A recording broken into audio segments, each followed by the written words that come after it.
Tubirimbane namwe haleluya. Haleluya. Luya wara.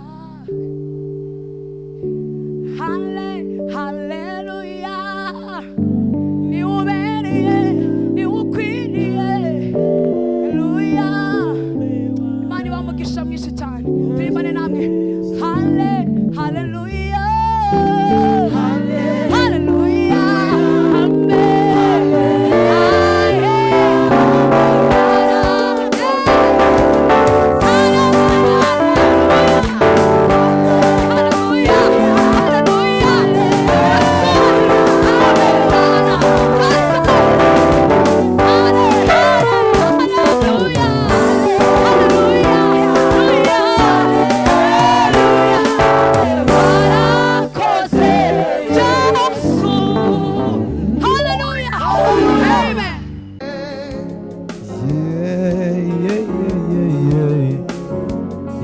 Hallelujah. Yes. Yes. Yes.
Amen.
turabigushimiye Mana warakoze Yesu maze udushira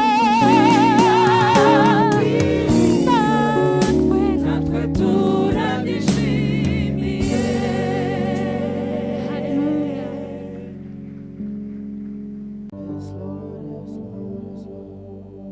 Imirimo yawe Mana yose irahebuje,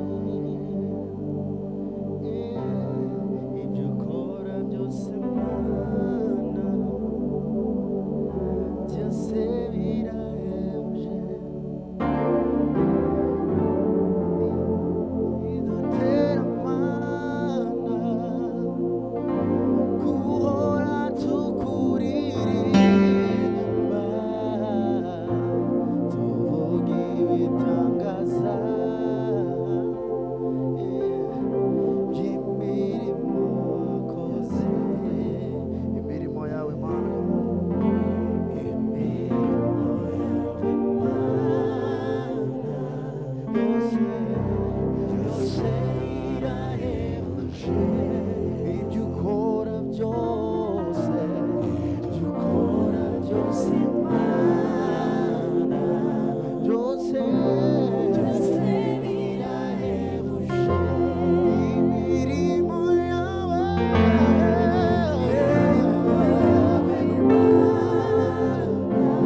yose irahebuje, ibyo ukora byose Mana, ibyo ukora byose Mana byose birahebuje, nicyo kidutera Mana, nicyo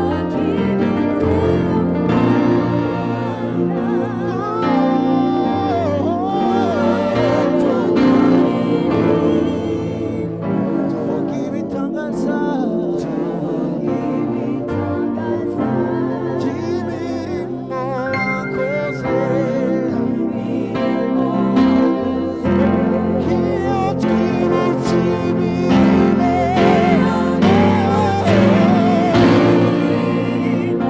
wakoreye ubwoko bwawe,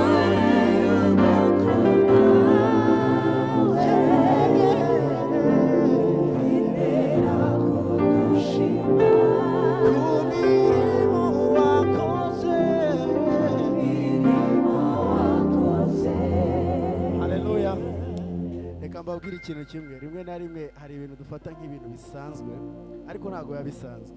Umuvugabutumwa no mu mama yatubwiriye aratubwira ngo kuba duhumeka uyu mwuka nta kintu na kimwe wakoze kugira ngo uhumeke. Hari abantu ubu ngubu turi kuvugana bari muri ahangaha Kenyatta kugira ngo bahumeke, ari muri life support kugira ngo umwuka umwe agire gutya gusa, ni ikibazo gikomeye cyane. Ariko wowe uri hano ukumva ni ibintu bisanzwe, ariko si ibintu bisanzwe. Hari igihe wenda kuba abanyarwanda baca umugani ngo agaha kari ku wundi kagira gute, karahandurika, kuko bitarakubaho ntago wumva uburemere bwawe. Ariko iyo turimo gutya, iyo twibutse imirimo wakoreye ubwoko bwawe, dutera gushima Imana. Nawe wahaguruka ku kirenge cyawe tukaririmba niyo ndirimbo, nawe ahari ugashima Imana ku cyo yagukoreye. Wenda kuri njyewe ndabizi iby'Imana yankoreye, ariko nawe ubwawe urabizi iby'Imana yagukoreye. Ntabwo bisanzwe, tuve kuri level yo gutekereza ko ibintu bisanzwe. Ibi bintu ntabwo bisanzwe. Amen. Iyo twibutse imirimo wakoreye ubwoko bwawe muri iki gihe cya korona, ntabwo ugeze umurara, bintera kugushima ku mirimo wakoze, ku mirimo wakoze. Iyo twibutse imirimo wakoreye ubwoko bwawe,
kushinda kama mboni lako, hesabu ya nywele zangu waelewa. Ndiye nitaubeba mzigo wako nami, kwa kuwa mzigo wako ni mwepesi sana, nira yako ni rahisi. Emasia, natamani nifanane nawe siku zote. Wewe ndiwe Mungu ubadiliki, Rohi Baba yangu nakuabudu,